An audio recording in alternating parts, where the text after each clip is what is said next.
کی کرسی پر بیٹھ کر ایک آدمی پوری مسلم کمیونٹی کو یہ پیغام دے رہا ہے کہ میں صافے کے ساتھ try to understand my words،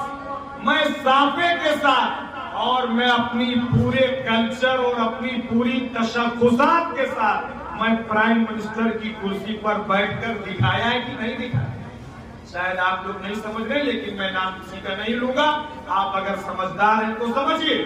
بہرحال اگر آپ کے اندر جرأت آئے، آپ کے اندر اپنی تہذیب پر پراؤڈ آئے گا، آپ کو اپنی تہذیب پر فخر اور ناز ہوگا، آپ کو اپنے آقا تاجدار مدح محمد رسول اللہ صلی اللہ علیہ وسلم کے طریقے پر ناز ہوگا، تو خدا باطن کے دلوں میں آپ کے اور حضور اکرم صلی اللہ علیہ وسلم کی سنت کا رعب دل میں اتار کے دکھائے گا۔ پیچھے دکھایا ہے، اس کو بیان کرنے